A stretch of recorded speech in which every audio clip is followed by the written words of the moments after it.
اعوذ باللہ من الشیطان الرجیم بسم اللہ الرحمن الرحیم۔ دوستو، دنیا میں سب سے پہلے بت پرستی کا آغاز کیسے ہوا اور کیوں ہوا، اور کس طرح نیک لوگوں نے اپنے رب کی پیروی کو چھوڑ کر گمراہی کی طرف چلے گئے، تو آئیے دوستو آج آپ کو یہ تفصیل سے بتاتے ہیں۔ اس سے پہلے چینل پر نئے ہو تو چینل کو سبسکرائب کرنا مت بھولیے گا۔ دوستو، حضرت آدم علیہ السلام کے بعد حضرت نوح علیہ السلام دنیا میں آنے والے پہلے رسول تھے جس نے اللہ کا پیغام لوگوں تک پہنچایا اور لوگوں کو اللہ کی طرف بڑھنے کی دعوت دی۔ دوستو، حضرت آدم علیہ السلام سے لے کر حضرت نوح علیہ السلام کے درمیان 10 مذہب یعنی زمانے کے لوگ تھے جو سبھی کے سبھی یکتا پرست تھے، یعنی صرف اللہ ہی کی عبادت کرتے تھے اور صرف اسی کے آگے جھکتے تھے، اور اس کے علاوہ یہ تمام مذہب کے لوگوں کو اسلام کی دعوت بھی دیتے تھے۔ دوستو، وود، یعوق، یاغوث اور نصر یہ حضرت نوح علیہ السلام کی قوم کے نیک لوگ تھے، اور یہ تمام حضرت آدم علیہ السلام کے بیٹے ہی تھے، اور ان بھائیوں میں یہ وود سب سے بڑا بھائی تھا۔ اور دوستو، جب یہ دنیا سے رخصت ہو گئے تو شیطان نے ان کی قوم کے دل میں یہ بات ڈالی کہ جن جگہوں میں وہ بیٹھا کرتے تھے وہاں ان کے مجسمے بنا کر رکھ لو اور انہی کا نام رکھ لو، اور انہوں نے ایسا ہی کیا۔ لیکن دوستو، وہ لوگ ان کی عبادت نہیں کیا کرتے تھے بلکہ صرف ان کے مجسمے بنا کر اپنے پاس رکھ لیتے تھے تاکہ وہ ان کی یاد میں مشغول رہیں۔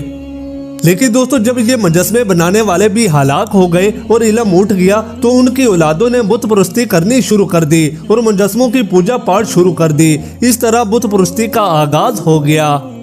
دوستو، وود حضرت آدم علیہ السلام کا بیٹا ہی تھا جو بہت زیادہ نیک اور یکتا پرست تھا، اور اس وقت کے لوگ ان سے بہت زیادہ محبت کرتے تھے کیونکہ یہ وود ان کے دکھ درد کو سمجھتا تھا۔ لیکن دوستو، جب یہ وود مر گیا تھا تب اس وقت کے لوگ بہت ہی زیادہ غمگین اور پریشان ہو گئے تھے۔ یہ لوگ ان کی قبر پر جا کر جھک جایا کرتے تھے اور بہت ہی زیادہ گریہ وزاری کرتے تھے، یعنی بہت زیادہ زور و دور سے رویا کرتے تھے اور کثرت سے ان کو یاد کیا کرتے تھے۔ لیکن دوستو، جب ابلیس یعنی شیطان ان لوگوں کے غم اور پریشانی کا یہ حال دیکھا تو وہ شیطان انسانی شکل و صورت میں ان کے پاس آ کر ان سے کہنے لگا کہ تم اس شخص کی یاد میں اتنا زیادہ مگن کیوں رہتے ہو اور کیوں اتنا زیادہ پریشان ہوتے ہو؟ کیا میں آپ کی پریشانی دور کر سکتا ہوں؟ ان لوگوں نے کہا ہاں، وہ کیسے کر سکتے ہو؟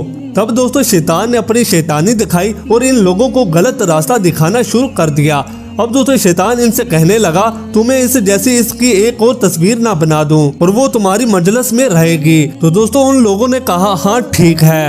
اب دوستو، ابلیس نے ان کو ایک تصویر بنا دی اور اس تصویر کو ان لوگوں نے اپنی مجلس میں رکھ دیا اور اس کی یاد میں خوب کثرت سے مشغول رہے۔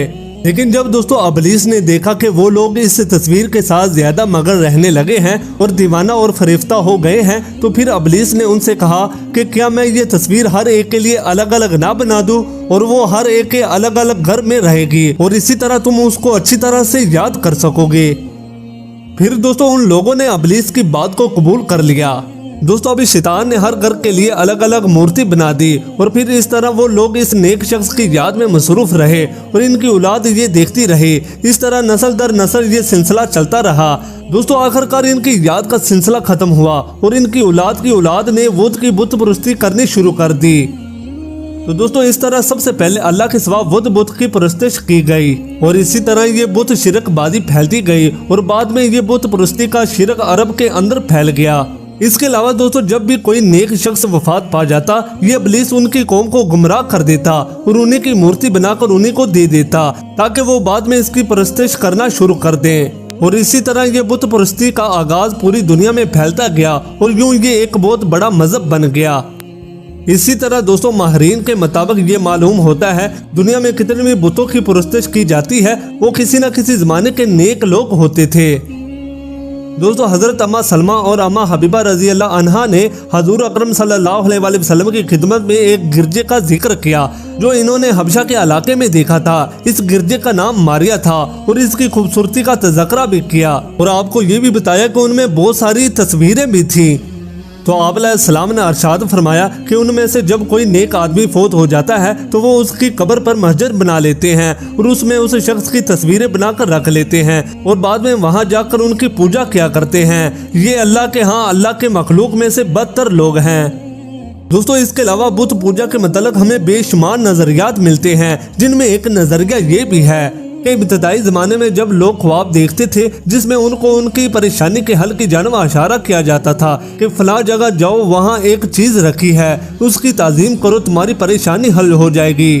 جب دوستوں صبح ہوتی تو وہ لوگ وہاں پہنچتے اور وہ چیز پاتے تھے تو پھر وہ لوگ اس کی تعظیم کرتے اور ان کی پریشانی کا حل نکل آتا۔ اس طرح وہ ان کی پوجا شروع کر دیتے تھے۔ پھر دوستوں وہ لوگ اس کی قبر یا اس کا مجسمہ بنا کر اس کی تعظیم کرتے تھے، اور پھر دھیرے دھیرے یہ تعظیم عبادت کی شکل اختیار کرتی گئی، اور پھر یہ بت پوجا شروع ہو گئی۔ پھر اس طرح الگ الگ قبیلوں نے اپنے لیے بت بنا لیے اور اس کی عبادت میں مشغول ہو گئے، اور اس طرح ان لوگوں نے اصل خدا کو چھوڑ دیا اور شرک میں مبتلا ہو گئے۔